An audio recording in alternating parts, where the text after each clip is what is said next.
Hey everybody, welcome back to On Deck. I'm Bill. That's Lloyd. Lloyd, how are you doing? I'm doing okay, man. It's Friday. It's getting into the weekend. It is warming up and melting like you wouldn't believe here in Winnipeg, Manitoba. I'm very excited for spring, but mainly just because that's like one step closer to getting a Steam Deck in my hands. My grubby little paws. Yeah, it's sad that we still only got one, but Lloyd is going to be making all kinds of videos as soon as he gets his hands on one. Speaking of videos, this is episode 16 of On Deck. We've been doing this for a while now, and we have a bunch of stuff to talk about. Before we get to our show, first off, we want to take a second and say thank you to Saulram. Hopefully I said that right. They sent in a super chat during our previous episode 15. If you don't know, we record these shows ahead of time and then we do premieres on YouTube, and there's usually like hundreds of people that show up and chat in the live chat and talk about everything that we're talking about, and we're usually in there too, talking back with them. And Saulram sent in a super chat during the last episode. He said, "Can you go over more details on the etched glass and if it affects the display image quality? Great seeing you guys together. Love the content." So big thank you for the support. We really do appreciate it. For those of you that don't know, the Steam Deck comes in three varieties. There's the 64 gigabyte variety, the 256, and the 512. All three of them are essentially the same outside of storage.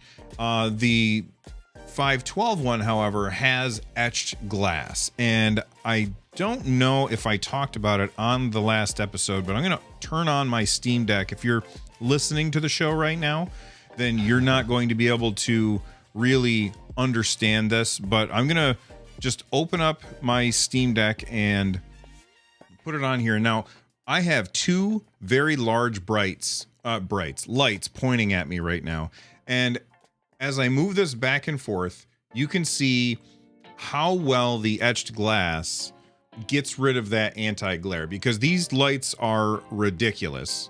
They're ridiculously bright lights. They're right in my face. That's what you do when you got a camera. You get big lights in order to make things look nice.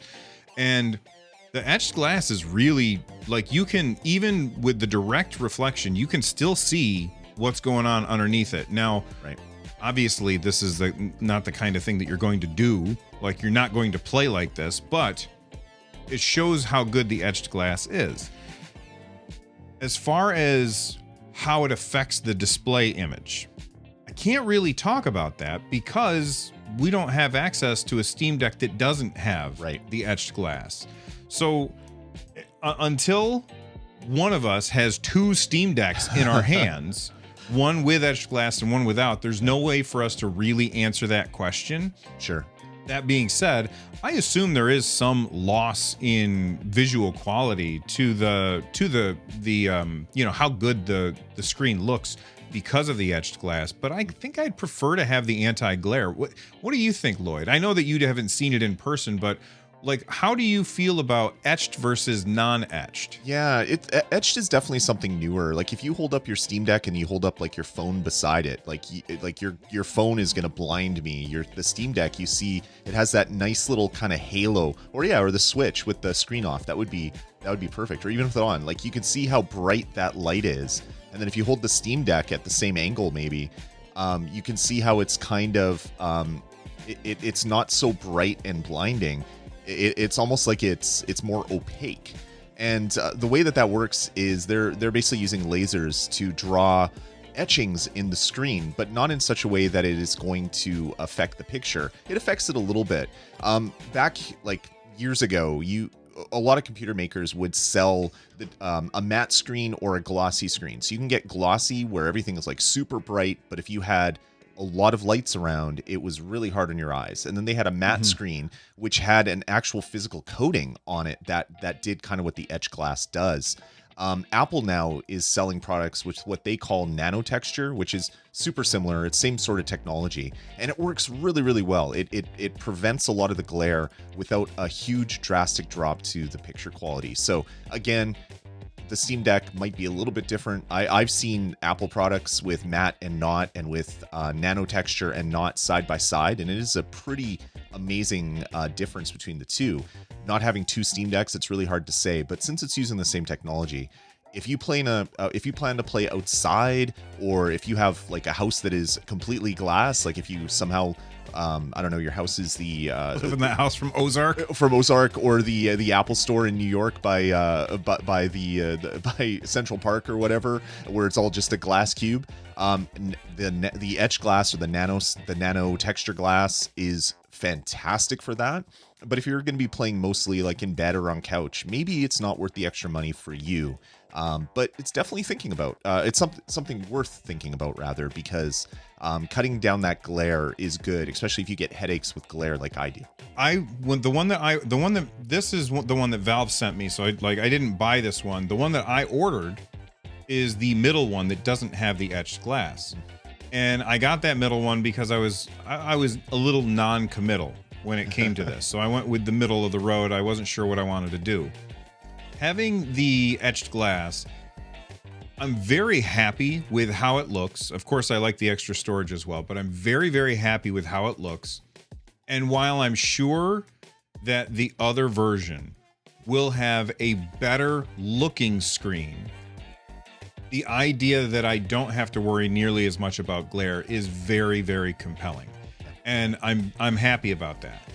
Now, we've talked about this. I think I mentioned this on the show before, but Lloyd and I were talking about like what accessories are you going to get for your Steam Deck, and like one of the things that I said right away is I was going to get a screen protector.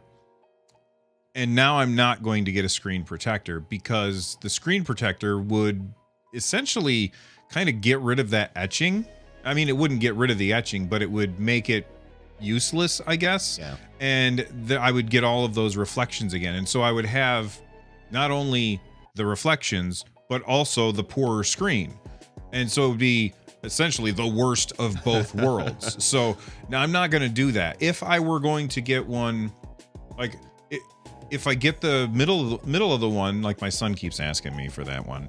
If I get that middle one, then I would definitely get a screen protector for it, because the idea of walking around without a screen protector, boy, that makes me nervous. That makes me real nervous. And if you're somebody who like I don't put a screen protector on my phone, I don't put a case on my phone, but my Nintendo Switch, as soon as I got that thing, that's the first thing that I did was I bought a tempered glass screen protector and put it on. Yep. And if I didn't have the etched screen, I would do that. Yeah, 100%. I'm going to be picking up a glass screen protector for mine because I did not place a pre-order for the 512 version. So when mine comes in, I will want a glass screen protector just to protect the screen. And like you said, Bill, I won't be putting super glare on non-glare and then ruining for everything. So that'll be an okay thing for me to do. Yeah, but long story long, the screen is really nice, and I'm happy with it. Is it as good as, say, an OLED Switch? Well, I don't have an OLED Switch, so I don't know, but I'm assuming absolutely not, because it's not OLED. But it's fine. I'm playing games on it. I'm having an absolute blast. Yep. Last episode, we were talking about whether or not we were going to put Windows on the Steam Deck, and I ran a poll during the show. That's one of the cool things about being there at the live shows. You can participate in these polls and be part of the conversation. And I said, are you installing Windows on Deck? And 81% of the people who responded to the poll, they said no. Only 18% said yes. Right. And at that time, when we ran that poll, the Windows drivers were not out yet.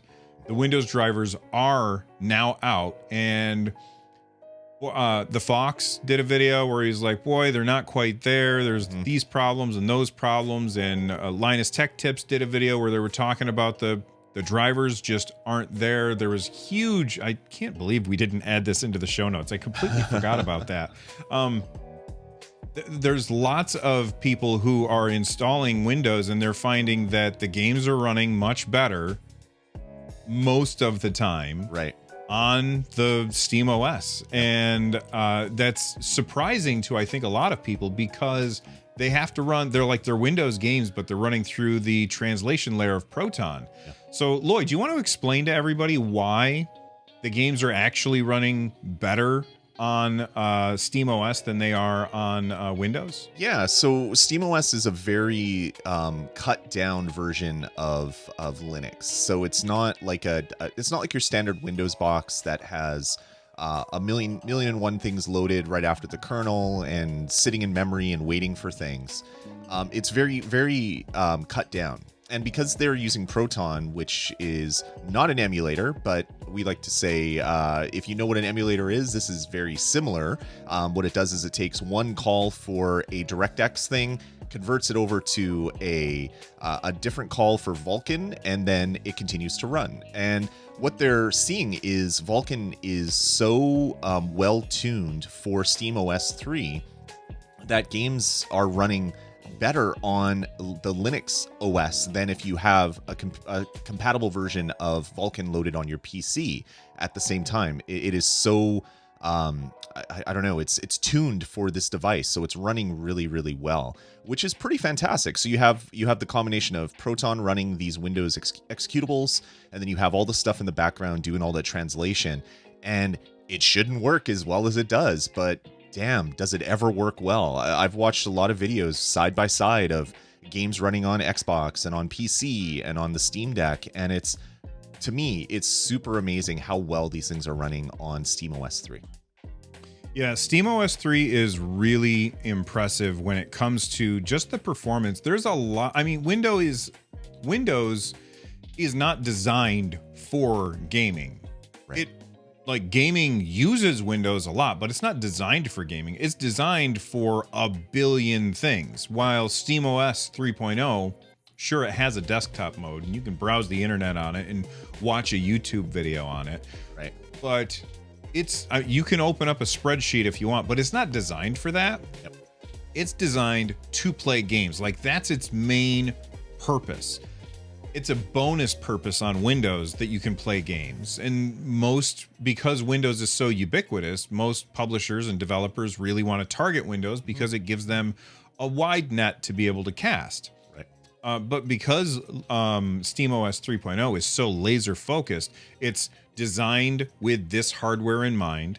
It's designed to give you the best gaming experience that it can.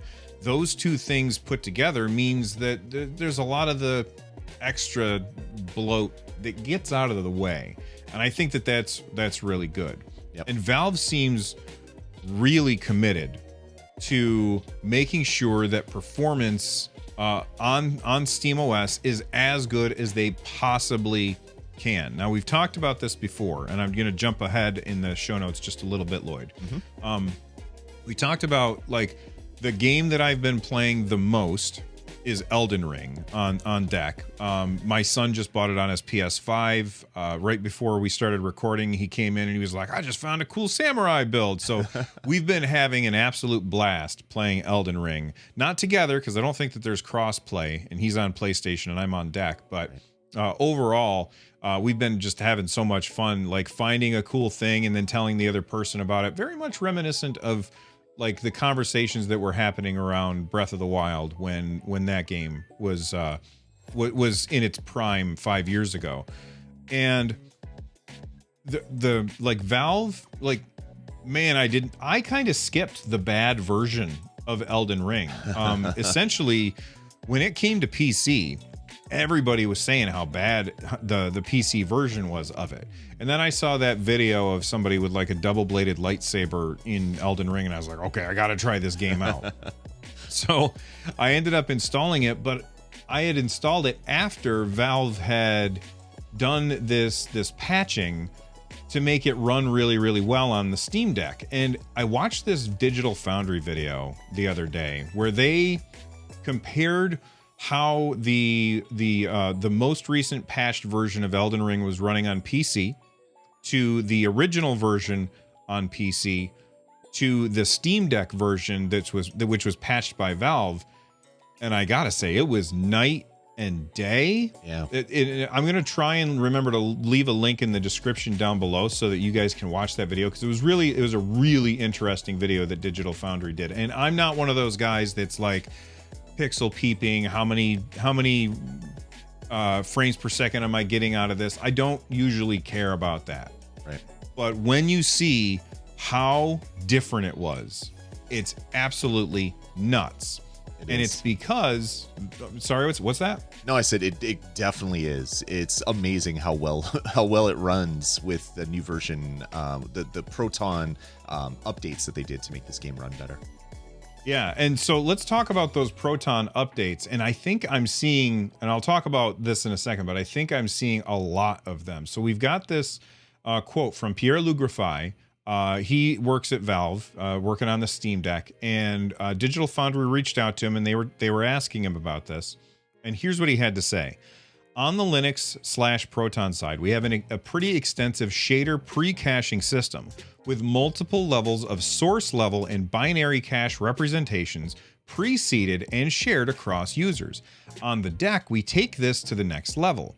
Since we have a unique GPU/driver combo to target, and the majority of the shaders that you run locally are actually pre-built on servers in our infrastructure, when the game is trying to issue a shader compile through its graphics API of choice, those are usually skipped, and we find a pre-compiled cache entry on disk.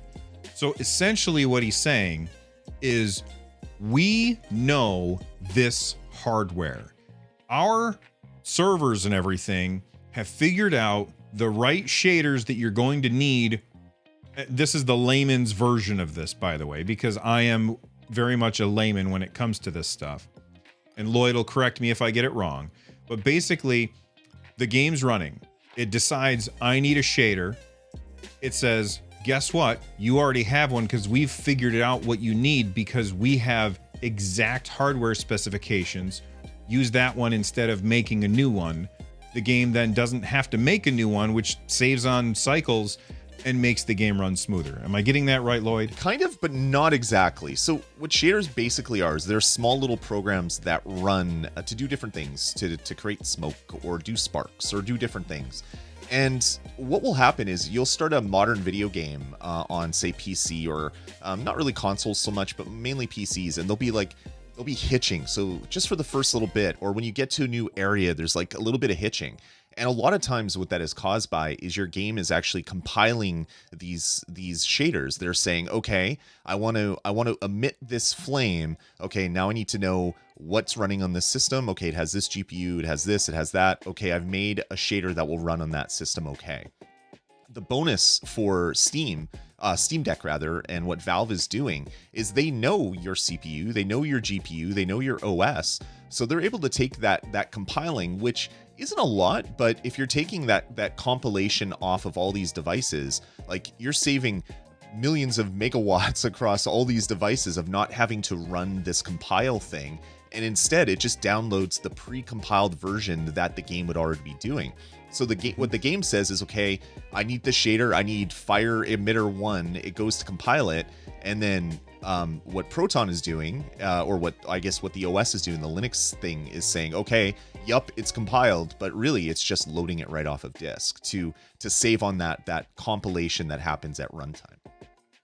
Right, and you've probably, not you, Lloyd, but other people, you've probably experienced this before where you're playing a game and you walk into a new area, and I can't remember exactly when I ran into this, but I used to do this all the time with a certain game, and I can't remember which game it was, but I would go into an area and I would real quick spin the camera around, yep, and it would be like a slideshow, but then after I did that, everything was fine. Exactly. in that area. Yep. And that's essentially, I was pre-compiling shaders in real time. Yeah.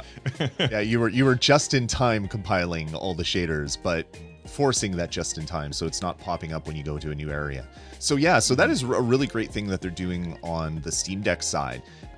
You don't get a lot of these hitching problems on consoles because a lot of console games are coming with pre-compiled shaders and other things to prevent that runtime hitching of doing the compilation of these like hundreds of little mini programs that are going to run in your games. So really good. And like I said, not having to compile is saving those cycles that are being used for the compilation, and instead are using it for the game, what the device is made for. So it's kind of the best way to do this, and super smart for Valve to do this.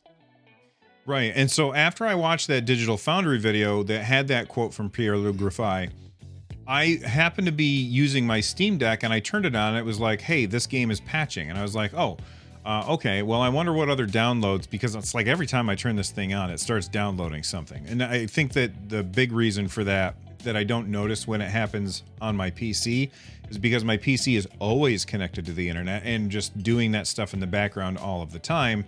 Whereas when you turn off the screen of the Steam Deck, it disconnects from the internet and is no longer downloading anything like ever. So you can't download in the background, which is one of my big complaints about it. But there was an added benefit that I noticed this.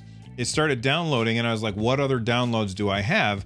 And I went and looked, and I had a download for Elden Ring. I had a download for Valheim, a download for BioShock Remastered, a download for Rocket League. All of these games were downloading, and when you looked at what it's downloading, it said game content, shader, pre-caching update. And there were a bunch of little downloads for all of these different games. And I bet that I had a lot of my other games do this same thing, and I just never noticed in the background. Yep. So I mean, maybe you don't know the answer, and I certainly don't know the answer. Are these shader pre-caching updates, are they coming from Valve? Yeah. Or, I mean, I know that the Elden Ring one is, but are these coming from Valve, or are they coming from the devs who are then saying, oh, well, I want my game to run better on deck, so I'm going to do a pre-caching thing? Right. So I'm not sure where the actual compiling of these shaders is happening. I would assume that it's just running on Valve servers. Maybe some of that is coming from the developers directly and sending it out. Or maybe Valve is running the game and getting all the compiled shaders, figuring them all out, and then bundling them up and sending them out to people. So I'm not sure the method that they're doing it, but it is a really smart way to save on cycles, so that hitching that you're getting in games isn't going to happen on deck if it has these shaders precompiled, or at least not the hitching that is caused by all these little compilers firing up and making these little mini programs that are running. They run in memory and then they're basically done when the game's done running. Now it's just taking all that stuff and just caching it right on your deck all the time, so that thing doesn't have to happen. Your game can just do game things, not all these like programming, firing up compilers and compiling all these shaders. It's really quick normally, but it's done enough times where it slows your game down. Just a simple thing for Valve to implement. Obviously it's not simple for them to implement it, but it's like it's a simple idea, which is really going to add to the performance on every single deck that is out there, because these little compiles aren't going to have to happen anymore, which is really, really smart on Valve's part. Absolutely. So, you know, where we got there is because I've been playing a lot of Elden Ring. Another game that I've been playing a bunch of this week and last week, when I had time, was Star Wars: The Old Republic, which is like the MMO that very much like World of Warcraft, but set in the Star Wars universe. Although more single player friendly, I feel, because the dungeons are very story heavy, much more so than World of Warcraft dungeons. Like, you have cutscenes and stuff where you have to interact with the characters and things like that. And like, if Lloyd and I are playing together, we go into a cutscene, we both get to choose dialogue options, and then the game rolls a die to see who actually gets to answer the NPC, and then things happen based on that, it's an amazing experience, very Dungeons and Dragons like. Sure. But I've been playing that game a bunch because I was making a Steam input guide for the YouTube channel, which is already up, and I'm sure that a lot of you have probably already watched it. If you haven't, make sure that you check it out, because this is one of those games where when you sit down, I remember that the way that I played this back in the day when it first came out is I had my 1 through equal sign bound to my abilities, and then I had shift 1 through the equal sign, and then I had control 1 through the equal sign, and I had scroll up and scroll down bound to things, so that I could use all these different abilities all at once. And it's the kind of game that seems like it is impossible to play with this set of controls without a keyboard. But I'm here to tell you, it's absolutely playable and it works really, really well. And the thing that surprised me most that I never thought of when it comes to these kind of games is the touch screen. Because I was making my UI or my Steam input layout, and I was like, oh, I'll bind this button to pulling the left trigger and hitting X, and then this button is pulling the left trigger and hitting Y, and doing all that. But then I was like, oh, in most of these MMOs, you have like hotbars on the side that what I would usually do is reach over and click them real quick. Like, oh, I need to use a potion, but I don't have to use a potion like all the time. So I would just click it. Like it would just be ones that I would click off to the side. But I just have them on the side of my screen. And now when I'm playing, I just reach over and tap it with my thumb. So cool. And it's one of those things that I never thought about until I was making the guide. And I was like, oh, a eureka moment. The touchscreen is a game changer for those kind of games. For sure. Like I hate touchscreen gaming. I used to do it all the time on my phone and iPad. I just hate not having physical buttons. But when I used to use my DS or my Switch, some games will sometimes put those little prompts right on the edge of the screen so you can just reach over and touch the screen. Totally makes sense, but I never even thought of doing that on the deck, just like you. But yeah, like there's so many control possibilities. Like talking to with the Fox last week, with the outside of the ring of the control stick being different than the inside of the thing, and they're both touch enabled, and there's just 1,000,001 different ways to control games. So if the default controls aren't good for you, you can just do that all for yourself. Yeah, you can figure it out and set it up the way that you want, which is pretty darn fantastic. Yeah, you know, real quick about the joysticks. When he was saying the outer ring, I haven't tested this yet, but I think that he may have misunderstood what that meant, because when you look at the Steam Deck, well, okay, if you look at the Steam controller, which I've got right here, basically when you're playing on the Steam controller, you can set the edge of the trackpad as the outer ring. Right. And you can say, when I get there, do this. Now, what would you use that for? You would use that for, let's say that I'm using the left pad to be WASD. And when my thumb gets to the edge of that outer ring, hold down Shift, because now I'm sprinting. Right. Like that's one way that you could use it. And I haven't tested this because I'm like, it's been a week. It's been a weird 2 weeks. Right. All right. Actually, it's been a weird month. My wife was in the hospital, then I was in the hospital, then my daughter was in the hospital. Everybody's fine, and my daughter just had a baby, so hooray. But I haven't had a lot of time. And when this says outer ring, I think the outer ring command is saying when I push the thumbstick all the way to the edge, that's the outer ring. So why would you do that? Well, you could do the same thing that I just talked about, where I'm using my thumbstick to control a mouse and keyboard game, WASD on the left thumbstick, and rather than making it so that I have to push Shift because maybe I'm playing a game where there's sprinting, I don't want to bind sprint to something. I just want to make it pretend to be an analog control, even though WASD is a digital control. I could bind that to the edge. I'll do a little research and let you guys know on next episode. Lloyd will keep me honest on that and make sure that I do. But I'm pretty sure that the outer ring is not the outer edge of the thumbstick. I think that the only capacitive part is that top cap. Well, I mean, unless you have tons of experience with the Steam controller, you might not have known that, and you just look at it and say outer ring. It makes perfect sense that you would assume that's the outer ring of the thumbstick. Right. Well, I got derailed there. Did I make sense? You 100% made sense. Yep. First time for everything. All right, let's move on and talk about, this is a weird one. And I think it's an important one for battery saving. Yep. But Wario64 tweeted this out, and I noticed it as well. There's now a 15 frames per second limit option available on Steam Deck. In addition to that, They changed the UI of the quick access menu just a little bit. And I'm trying to reach for the Steam Deck again. I don't know why the hell I keep setting it down.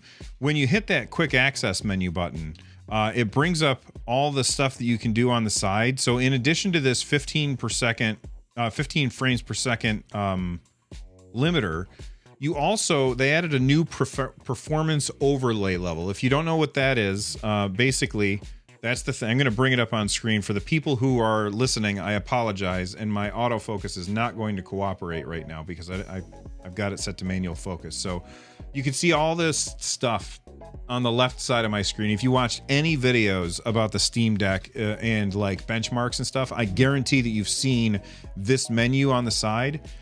In addition to the 15 frame per second limiter, they also added another overlay level that is just your frames per second. That's great. Which is awesome, because there were a couple times where I was playing a game and I was like, I wonder how this is running. Like, because most of the time I don't really care as long as the game feels nice, but I was like, oh, well, I wonder if I can turn this up, and what kind of impact does changing this setting do to the game? And so I would do that, and then I would bring up this overlay and see, but there's a lot of crap on this overlay that I just don't care about. Sure. So switching it over to the first one, which just puts the frames per second in the corner, is absolutely fantastic. Yeah. So let's talk about the frame limit. They got 15, 30, and 60. Mm-hmm. Now 60, obviously, that's like ideal if you can. If you can't, then you've got your 30, and that's how I've been playing Elden Ring, and it's been working great. And a lot of games, don't try and do an emulator in 30 frames per second. It does not work. Like, the game will be like freaking out, and you're not sure why. Check your quick access menu. Make sure that you're not limiting the frame rate to 30 frames per second. Right. And then the 15. Lloyd. Yeah.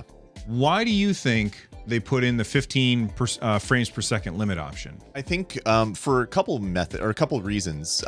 If you want to save battery, 15 frames uses a little bit less than, say, half the power of, say, 30 frames. Obviously, it's not going to be exactly half, but if you're on a trip and it's a 4-hour trip and you look at your performance, it's like, okay, I'm only gonna get 2.5 hours playing this game. If I do 30 frames, drop it down to 15, maybe you might get that 4 hours, which is great. But there's also a lot of games where you don't really need 30 or 60 frames a second. Like, if you are watching TV, like what I like to do when I play JRPGs, for example, especially like a Dragon Quest or something where there's a lot of grinding, I watch TV and I just keep hitting A, or hitting X, or hitting B, or whatever it is, and I just hitting it or hold it down or whatever. But if I could do that and not have my deck sound like the fans are spinning up, or my battery gonna die, I could watch like a whole hockey game, which is usually around 2.5 to 3 hours, while grinding in Dragon Quest and barely using any battery life. So I think it's good. Probably a lot of people are gonna look at that and scoff. In fact, the top reply to this tweet from Wario64 is, wow, Valve's really trying to compete with the Switch now with the 15 frames a second, which made me kind of laugh. That's actually a good dig. Funny. I like that one. I like that dig. I'm a Nintendo fan, you can see behind me, so it's not that I hate Nintendo, but that's a funny joke. But I don't think a lot of people are going to want to reduce games to 15. Like, if you're playing the latest and greatest, 15 frames is going to look terrible. But if you're playing an old JRPG, or like SimCity or The Sims, or a game that really isn't like a graphical powerhouse, playing at 15 frames a second is a perfect way to keep the heat down, the fans down, and your battery life up, which is a good thing on a portable device like the Steam Deck. Yeah, I'm looking. Lloyd was talking, I was listening, but I was also looking through my library at games that, would I want to play that game at, that few frames per second? Mm-hmm. The original Fallout. Oh yeah, that would be perfect. Sure. Like, that game always kind of felt janky as you were playing. It would almost be, what's the word I'm looking for? More accurate, I guess. Sure. I don't know. But there's lots of games where there's just not a lot of movement on the screen as well. And it just, not even just saving, I mean, obviously, yes, to save battery, but if there's very little movement happening on the screen, like maybe with Papers, Please, like that kind of game where you're just kind of slowly interacting with something. 15 frames per second, that's brilliant. It's really smart. I never would have said, hey, Valve, can you put a 15 frames per second limiter on this device? I never would have thought of that, but they did. And that's really smart. It is like there's like visual novels. There's whole game genres that you really don't need 60 frames a second or 30 frames a second. So might as well save the CPU cycles and keep your battery usage down and limit those games to 15. Yeah. All right, let's move on and talk about keyboards. The 512 version comes with this keyboard, which I'm going to try and bring up on the screen right now. So nice. I really like the way that it looks. It's awesome. But you can get other keyboards for it. And Valve posted or put a bunch of new keyboards out for sale. And somebody hears, you hear that and you think, oh no, how much does it cost for for these keyboards? Well, it costs points in their shop. Now, Lloyd, I don't know if you know the answer to this off the top of your head. How many points do you have? I think I have like 32,000 points or something. I looked recently because I bought a bunch of like flair and junk. So that's the only reason why I know, because I don't think they make it visible in the UI in a place where I would expect it to be. Okay. I have close to 70,000. Because I think that the points system is just like, I looked in there like 3 times and I was like, I'm not going to use any of this crap. And so as I looked through it, nothing was appealing to me. I bought like 2 emotes, which I never use because I never talk to anybody through Steam. Like we just use Discord or I send a text message to somebody. Talking to people through Steam is not something that we usually do. Right. So most of this stuff was just kind of lost on me. So I had 70,000 points. Well, it costs about 5,000 points for a keyboard. So if I wanted to, for now, because I'm sure what's going to happen is they'll keep pumping out keyboards and I'll eventually run out of points. But I could, if I wanted to, go through and buy all of the keyboards. Right. I think they look really cool, and I really like that they are putting them on the point shop. What I wish that they would do, and this is not for me, but for everybody else, I wish that they would put them on the point shop and make them for sale so that if somebody doesn't have points, they don't have to do some stupid like workaround in order to get the all right, I got to break out my calculus and I got a graphing calculator and figure out how many, what do I have to buy in order to get enough points so that I can just sell me a keyboard for money. But I love that we have the option to buy it through points. I think that that's fantastic. Any of these jump out at you as ones that you want to buy? I like Spectrum. I really like it. I also like Digital because it reminds me of like Fallout, like a Pip-Boy style, or if you have the old the green CRTs that used to use back in the day, those are really cool. The nice thing about the points is when you're buying a Steam Deck, you're getting like 50 to 80,000 points when you buy your Steam Deck. So that's right. So pretty much everybody can buy all the keyboards with their points. This may be just a good way to get rid of those points that people are getting for buying a $500 purchase from Steam instead of a $40 game. You know, speaking of like old MMOs, they all had gold sinks. Yes. They had to have something to empty your wallet so that you didn't walk around with 8 million gold in your pockets and able to buy anything that you want. So they would be like, here's a mount that has a purple saddle on it, and that mount costs 2 million gold just in order to make it so the economy just didn't keep getting crazier and crazier. Right. So that's actually pretty smart. I forgot that we would get, because I didn't get any of those. I didn't buy this, so I didn't get those points. That 70,000 that I have, I assume that's from buying games over time because I just never spend them. That's probably what it is. Yeah, I think you get like 100 points per dollar. I think it is. Maybe different parts of the world that changes based on it. So you can get a lot of good points just shopping a Steam sale to get all the way up. So yeah, good. Like you said, a money sink. That's perfect. I love the fact that they're not charging like $5 a keyboard or something ridiculous. 5,000 points seems attainable. Yeah, I think I like that it's points, but I think $2 a keyboard would be fine. Yeah, sure. If that's an option. Right. I don't want them to switch over away from points. I just want an option for people who don't want to have to, get an abacus in order to figure this stuff out. Right. Definitely. All right, let's move on and talk about I keep mentioning MMOs. Final Fantasy 14, when Gabe was walking around handing out Steam Decks, everybody found out that he plays a white mage. Full transparency, I also play a white mage in Final Fantasy 14. And Final Fantasy 14 has been listed as unsupported for a while, right? But I've been playing it right up until Square Enix decided that they wanted to make sure that every Steam account, everybody who was playing on Steam, which that's me, I was always playing it on Steam, but everybody who's playing it on Steam had merged their account with, like, if you don't play Final Fantasy, that's going to be weird, but the Moogle Station. So you had to kind of like merge your accounts together, your Square Enix account and your Steam account. And they made that change recently. And when they did, you would think because they're merging with Steam stuff that it would work. But now that game is no longer compatible and I cannot get it to work. I tried it myself. I did see somebody like right before Lloyd and I started recording had posted that they had found a workaround. I don't know about that. I didn't have a chance to look at that, but I cannot play it on deck anymore, which is like, hey, Square, that might be enough to get me to unsub. Like, I was really hoping to put a lot of hours into Final Fantasy 14 on deck. And now that I can't, I don't know that I want to sit at this desk and play it. Right. You know what I mean, Lloyd? Yeah, 100%. Like I was playing a lot of games on this PC for a while.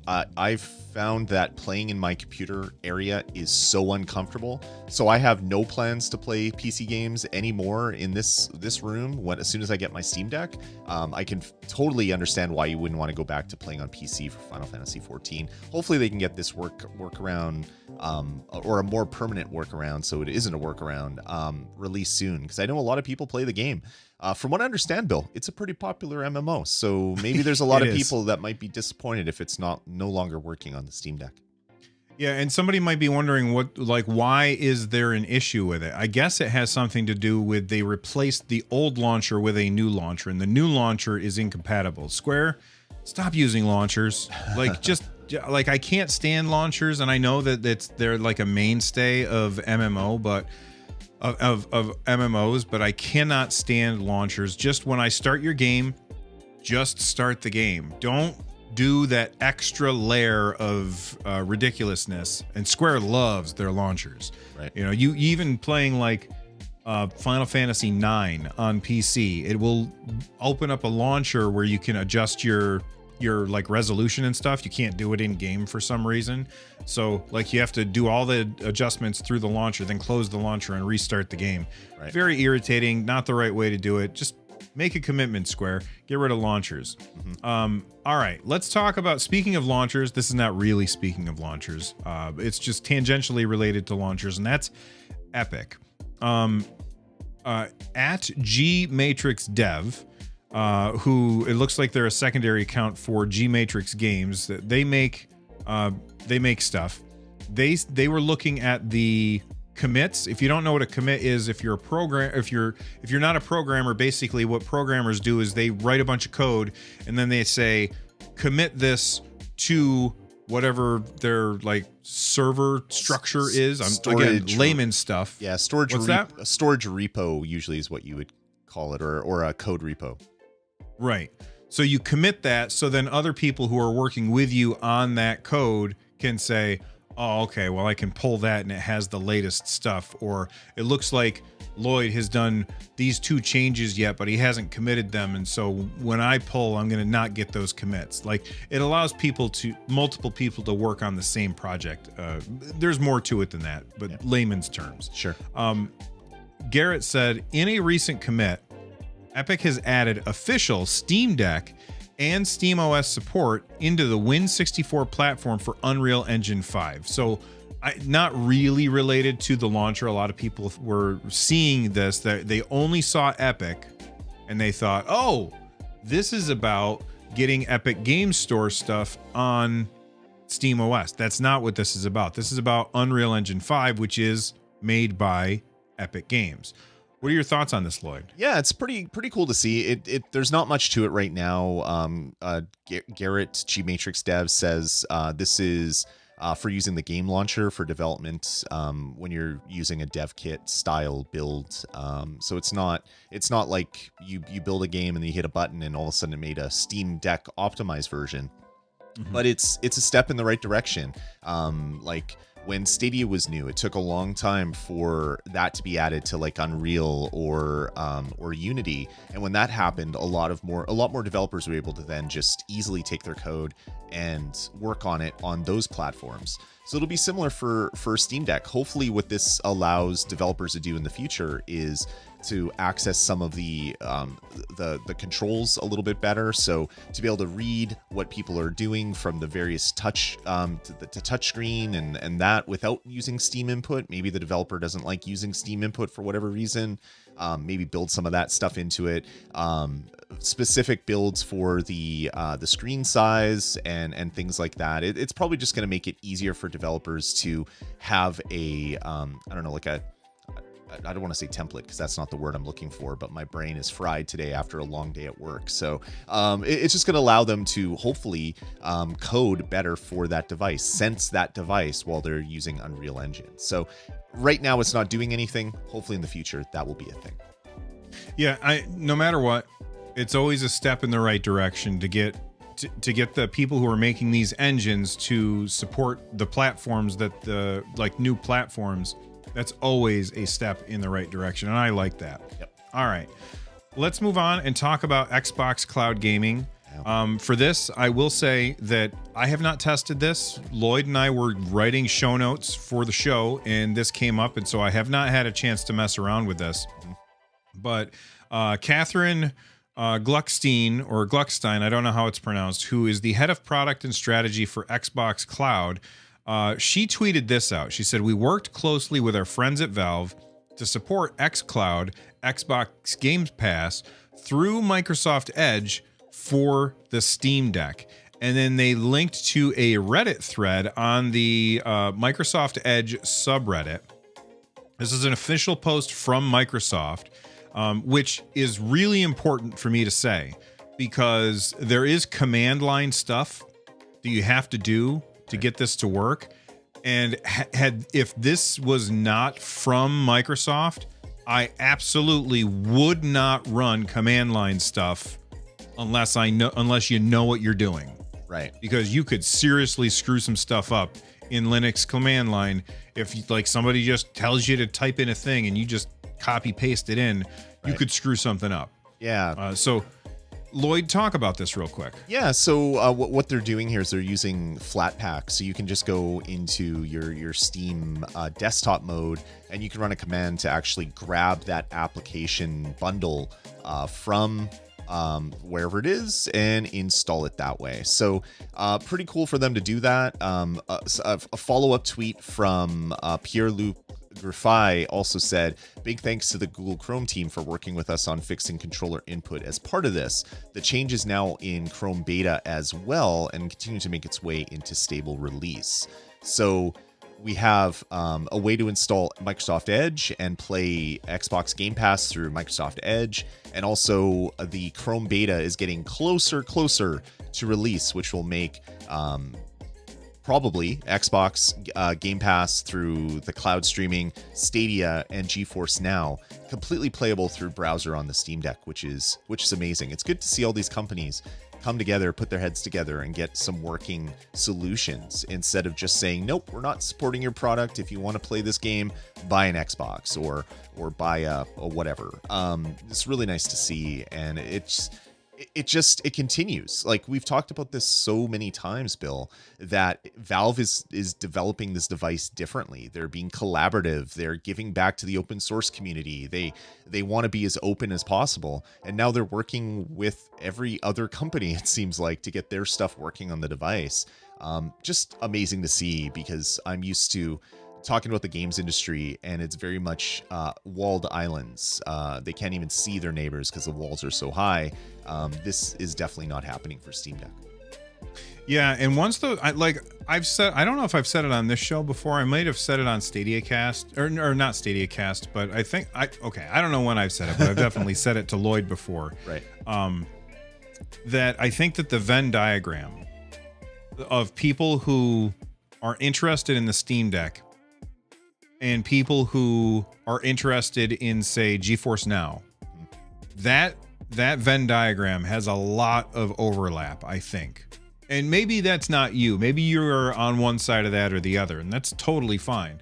But I think that there's a lot of overlap in that Venn diagram. And I can just see, like, once the official dock comes out, I can see taking my Steam Deck with me, playing a game, plugging it into my dock, having it come up on my in desktop mode on my 4K screen or whatever, and then saying, all right, let's launch that game that I was just playing, thanks to Steam Cloud Saves, on GeForce Now, right, and play it on GeForce Now on the 3080 tier. That is like, I mean, if we could just get all publishers to sign on with GeForce Now, because there's no work for them to do it. Yeah. It would just be absolutely an amazing experience. Yeah. And I would love to have that experience.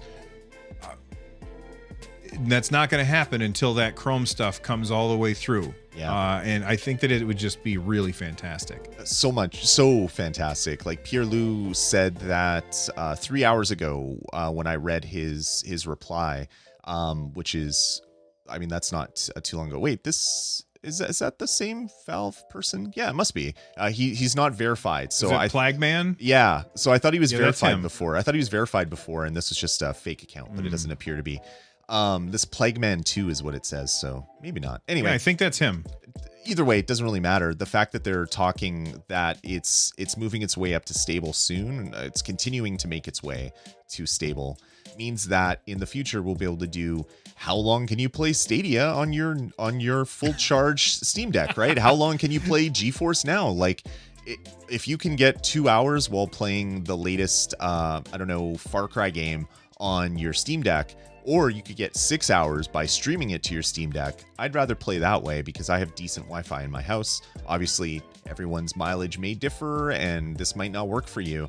But this is one of my major plans for my Steam Deck, is to play a lot of local games, but also stream from Xbox, Stadia, and GeForce Now, and not overtax my CPU and GPU on this device. I'm just going to decode the H.264 or VP9 stream that's coming down to me. That's a lot less work on my device, which means that hopefully the battery will last a lot longer.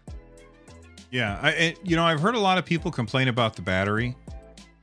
Boy, I mean, yes, the battery, you can chew through the battery fairly quickly, but if you're playing a modern AAA game on a $400 portable, yeah, I think that's fairly okay. Like, I think that's fair. Right. And honestly, could they put a bigger battery in this? Absolutely they could. Mm-hmm. But then it'd be heavier.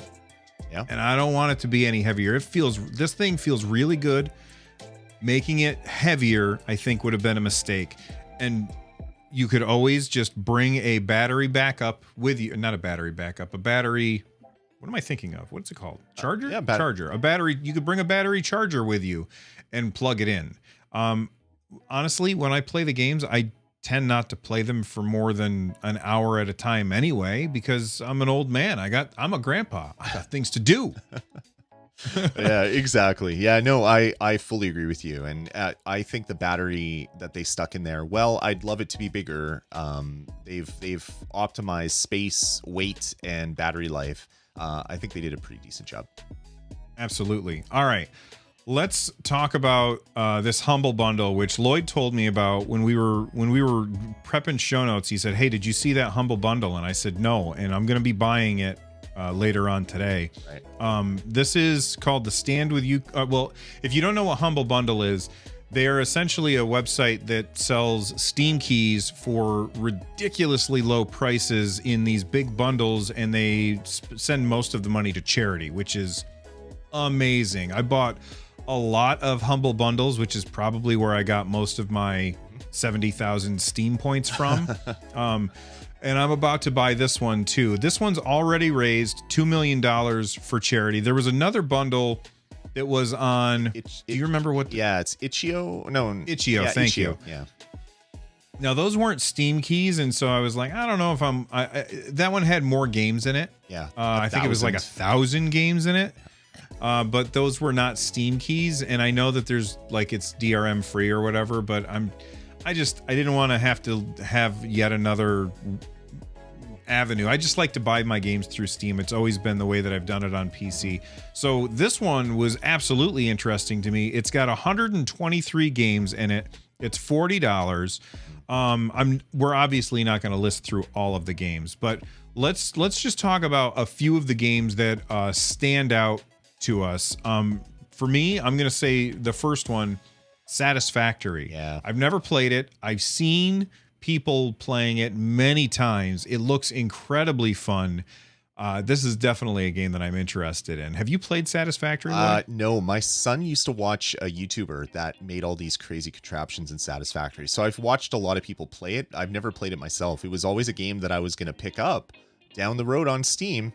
I've already picked it up because I bought the bundle. So now I own a copy of Satisfactory, which is great.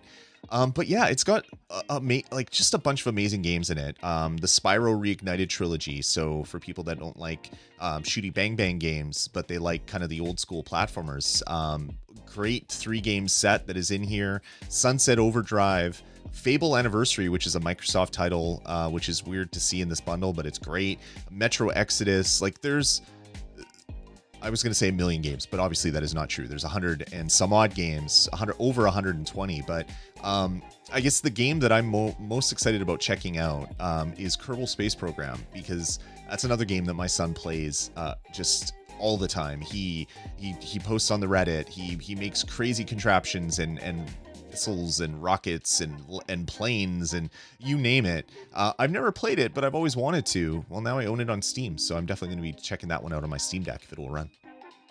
Yeah, and then there's a couple other games that jump out at me. I've heard a lot of really good things about Slay the Spire. I think I might have that on Xbox through like Game Pass or something, but it's going to be portable now, and that's always a huge selling point for me. Yeah. Being able to sit and play it anywhere and not be tied to a device. Metro Exodus, which I have on Stadia, which is great, but I'm very interested to see how that game would perform on the Steam Deck. Right. Scrolling through here, I know that there's a lot of people who are disappointed that Advance Wars 1 and 2 is delayed again. Wargroove, if you've not played Wargroove, very inspired by 100%. Advance Wars. Yep. I think that you'll really enjoy that if you've been looking forward to that. And on the show before, I talked about Pathway as this really cool turn-based strategy game with a 16-bit art style and aesthetic that has an Indiana Jones feel to it at the same time. Right. That's also in there. And like I said before, 100 and whatever games in this list for $40. Absolutely awesome. And then there's a bunch of like tabletop RPG books that you can also get in there. And, you know, we talked about programming and stuff earlier. Yep. They have programming books and videos that you can get by signing on to this. And all of the money is donated to the Ukraine humanitarian relief efforts, which is just fantastic. I cannot say enough good things about Humble Bundle. And this is 100% going to be purchased by me. Yeah, it's amazing. Like when I sent the link to you, they had raised like 2.2 million Canadian dollars because I'm in Canada, so it automatically does that conversion. It's already up over 3 million Canadian dollars. So wow. This is selling like crazy, and it's gonna continue to sell like crazy. There's just a crazy collection of games. Back for Blood, that's gonna be a fun game to play co-op on our deck. Mm-hmm. So yeah, I love it. I can't wait to play all these games on my Steam Deck. And it is a great bundle for a really great cause. So definitely go check that out over at humblebundle.com. Yeah, and the thing about Back for Blood is it's a shooter, and Lloyd can leave the gyroscope off, and I can turn the gyroscope on, and we can both have it the way that we want. Like the old days of the 90s with Burger King, where you could have it your way, as they would always say. Exactly. I was going for a burger thing. I was going for like Hardee's or whatever, the one that you can say exactly all the toppings you want, or Harvey's or whatever it's called. I see commercials for it. I don't think I've ever eaten there in my entire life. Carl's Jr. Does that. We don't have that up here in Winnipeg. Oh, okay. But there's like Harvey's or something which does that. Anyway, it doesn't really matter. This is a great bundle. You can play a bunch of these games on your Steam Deck, and who doesn't want another 100 games in their Steam library that is going to make their pile of shame just that much sadder? Don't mention the backlog, Lloyd. The backlog is I bought a terabyte SD card for my Steam Deck, and I went through and I downloaded all kinds of stuff on this thing. Currently on my Steam Deck right now, I'm going to my storage. Where's storage? My internal drive, I've got 96 gigs free. The rest is full.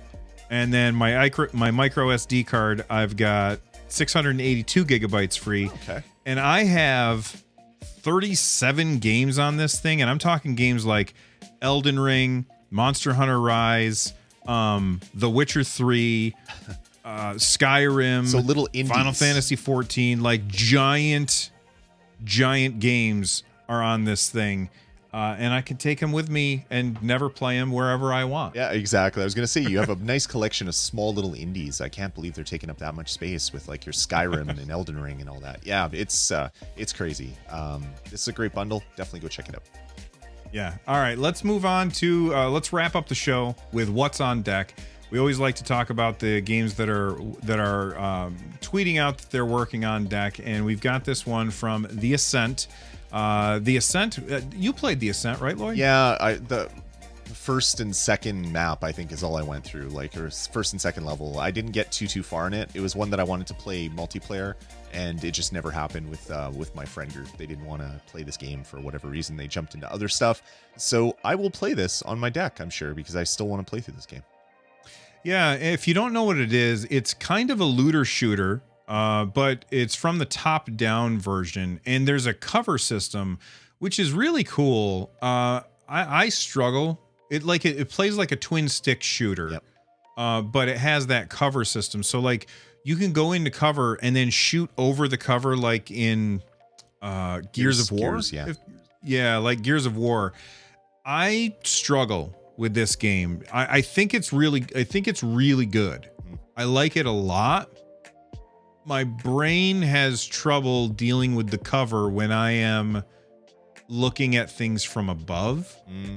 And so I really had a hard time with this game. I played it on Game Pass because it was on Game Pass, so I didn't have to pay for it. Right. But it is currently 40% off as of the time that I'm recording this. It's currently 40% off on Steam. Only until the 7th, so that's already passed. Oh, no. Okay. All right. Well, I lied. I'm a liar, and there you go. But they love being on the Steam Deck so much that they put a Steam Deck in their game. That's the coolest part. I guess in the game you have a cyber deck. I don't remember that from when I played the game. I guess your UI is coming from there or whatever. But it's replaced with whatever weird device that they had, and they replaced it with an actual Steam Deck. Maybe they even took the what was it? The design that Valve put up for like CAD programs. The CAD files. Maybe they took the CAD files and imported it into Blender and made the 3D object. So that would be a really great story if that is indeed what happened. Probably didn't, but that would be really cool. But it's always neat when you see a representation of a game device inside of a game. It's you kind of want to point at it like Leo, that GIF of Leo. Yeah, it's kind of like that. Yeah. So, I let you down on whether or not this game was on sale. I lied to you about that. So what I'm going to tell you instead is that there is currently a JRPG sale, and I'm looking at it right now. This episode, we're recording this on the 18th. It comes out the 21st. Oh man. So by the time you watch this, it might be over, and I will feel bad yet again. It will be. I think it ends at 10 a.m. Pacific. So damn it. Yeah, it'll be done. Unfortunately. All right. Well, there's a lot of really good games on sale. That's one of the reasons that I'm so excited for the Steam Deck, is because of all the ridiculous sales, so I can buy games and never play them. Like Monster Hunter Stories 2, which is essentially Pokemon, but in the Monster Hunter world. I've heard nothing but fantastic things about that. That's 34% off as of when we're recording this. Valkyria Chronicles 2 is Valkyria Chronicles 4 is only $10. Yeah. Lloyd has heard me gush about that game a million times. I have Valkyria Chronicles 1 installed on my deck right now. Nice. So, Chrono Trigger, the redone version, is $10 on the deck, which is great. Which, the weirdest thing, that game was just updated after 4 years. 4 years of no updates, and Square Enix is like, yeah, we're going to update the game. Oh, well, how are you going to update it? Ultra wide monitors. Yeah, exactly. What a weird thing. So clearly I can make the fonts bigger, right? Nope. But you can play it on ultra wide monitors. All right. That's exactly what I wanted in a Super Nintendo JRPG that I'm playing on my PC. I'm sure it looks fantastic in ultra wide. I'm sure that it's a really cool experience. The number of people who have ultra wide monitors on Steam, I'm sure that somebody in chat will either in chat right now or in the comment section down below will look on there and they'll say, oh, Bill, this is the percent of people that have ultra wide monitors. And I'm guessing it's a really, really low number. Yeah, I would it even be a percent? I don't even think so. I think it would be a fraction of a percent, but maybe I'm wrong. Maybe I'm wrong on that. Yeah. Tell us how we're wrong, if for no other reason than for the algorithm. Exactly. All right. Anything that you want to add before we wrap up episode 16 of On Deck, Lloyd? I don't think so. This is a good show. It's great that the deck is out now, and the way that they're doing it with the slow release, it means that there's a steady trickle of news and cool things to talk about as more people get to experience their device. So people don't like waiting. It's good for people like us that are doing a podcast. We got lots of stuff to talk about. All right, well, that's everything for this episode of On Deck. Thank you so much for hanging out with us. It's a super exciting time. I know that there's a lot of people out there that are just waiting. They're champing at the bit to get their hands on the Steam Deck. And look, I know it doesn't mean much coming from somebody who has one in their hand, but it's on the way. You're going to get yours, and you've got a lot to be excited about. I'm telling you, this device is changing the gaming industry, in my opinion. Anyway, thanks for watching On Deck episode 16. We will see you guys another day.